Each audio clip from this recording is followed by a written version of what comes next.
தமிழக அரசு அதிகாரிகள் ஆலோசனை. சித்திரை திருவிழாவை சிறப்பாக நடத்த.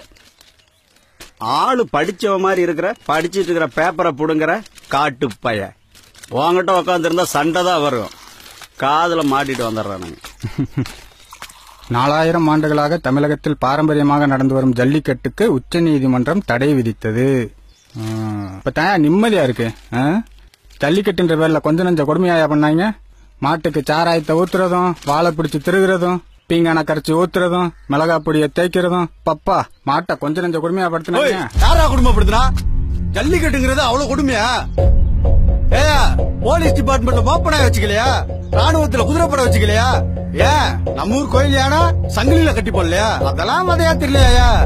ஜல்லிக்கட்டு மட்டும் உங்களுக்கு வதையா தெரியுதோ? ஆட்டை பத்தி உங்களுக்கு என்ன தெரியும்? நாங்க 300 ரூபாய்க்கு கூலி வேலை பார்த்துட்டு வந்து 200 ரூபாய் மாட்டுக்கு போட்டு 100 ரூபாயில குடும்பம் நடத்துறோம்யா. அத நாங்க மாடா பாக்கலையா? பெத்த பிள்ளை ஏதா பாக்குறோம். பேப்பர்ல போட்டது தானே சொன்னேன். பேப்பர்ல போட்டிருந்தா எதை வேணாலும் நம்பிடுவீங்களோ? ஏன் இப்பெல்லாம் நீங்க குடிச்சிட்டு இருக்கீங்களே, அது சுத்தமான பால் நினைச்சீங்களா? பன்னிப்பாலியா? என்ன அப்படி பாக்குற? இதுக்கு பேரு A1 பாலு. இத குடிச்சா அமுட்டு நோயுமே வருமியா? A2 பால்னா என்னன்னு தெரியுமாயா?